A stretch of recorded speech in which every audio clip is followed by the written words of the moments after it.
Oh.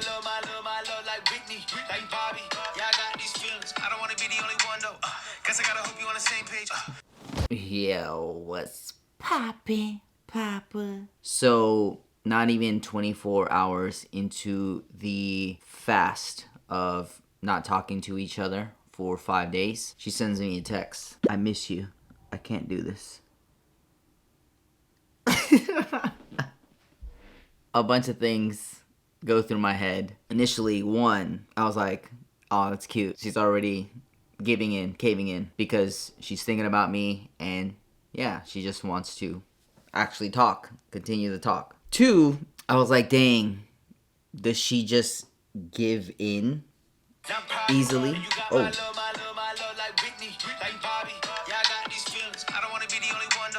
Guess I gotta hope you on the same page. Let's live fast, let's fuck so. Met you and loved you the same day. First person to give you wrong. That was interesting.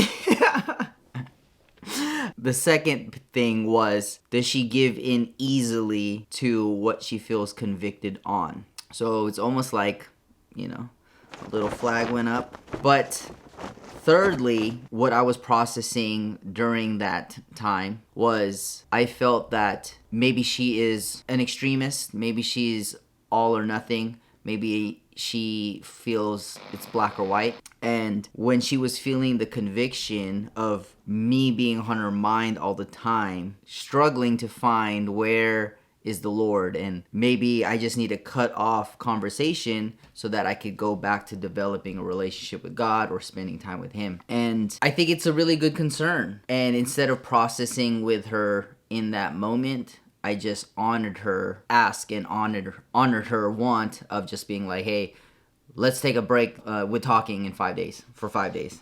So obviously now it's broken. I just felt like something that we could possibly do is read the Bible together, maybe do a Bible study, so we're going back and forth, and we're talking about things of the Lord and the Lord Himself, in a sense. But then she suggested, or how about we read a book about dating? And I was like, yeah, okay, that's good too.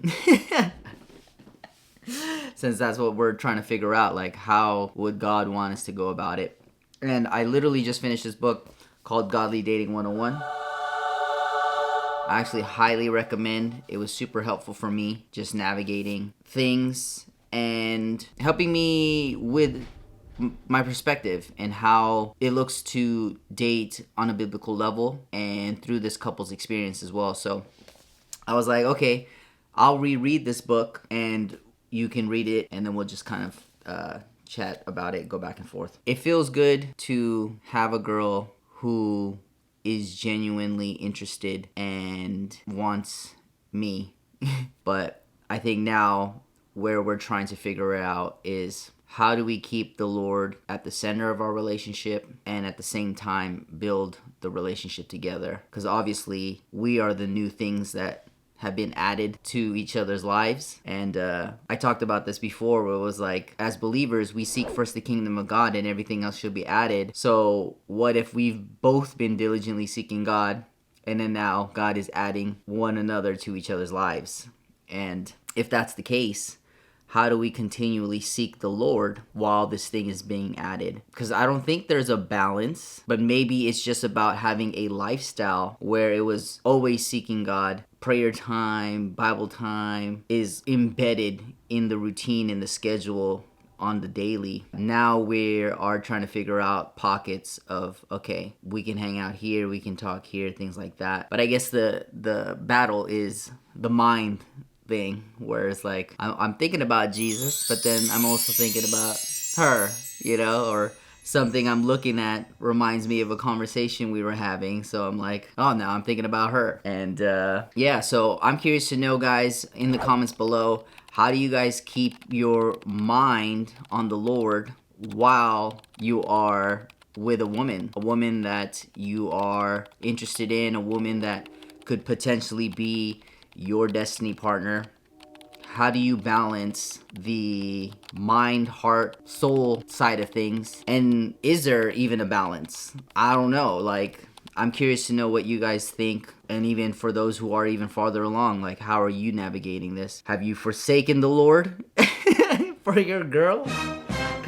Or have you really stood firm and been like, hey, this is what we're gonna do, and you guys just move forward with that? What I'm trying to put into balance and perspective is my time spending with her and making sure that I'm allocating the time that I really told God I was going to be doing for him. Like going after my calling, going after the purpose, building what I feel he has downloaded into me, and bringing it to the world. I think part of me wants to be hanging out with this girl a lot. She's down the street, so like, why not? If she's hitting me up all the time, calling me, FaceTiming and things like that, texting, it's like, okay, like, you know, we'll keep going back and forth. But if I've already established, like, hey, it's about master, mission, and then my mate, how am I going to, I guess, figure out the time slots with, like, the mission and the mate? Because my hope is that this girl will actually help me with my mission, or we're aligned somehow, or she's there to help me, I guess, become the version of myself that is going to be able to have that mission expand and grow and be something. But I believe I do need to lay out the foundation with or without her. Yeah, I just finished up a work session. Yeah, buckling down and just sitting down doing it. Yeah, there were times where I was getting distracted thinking about her and stuff, but then again, it was like, no, like, we've established, like, we're not going to see each other. I need to buckle down, focus, and get my stuff done. So I guess that's another struggle. Like, how do you ensure that you are following through with the assignment, your current assignment that God has given you, and that you are about your purpose and your calling, while at the same time foster this relationship, nurture it, water it, make sure it grows, and that it's healthy. You're not doing it out of a codependency or a lack of something, out of boredom, out of feeling lonely, but she is truly someone who is an addition to your life, but even more so, if she's wifey material, then she is a multiplication to your life. We shall see. I encourage you to stay the course, my dude, because I know it's going to be all worth it. I tell you, but I'm really telling myself. So, until the next one, peace. Baby, you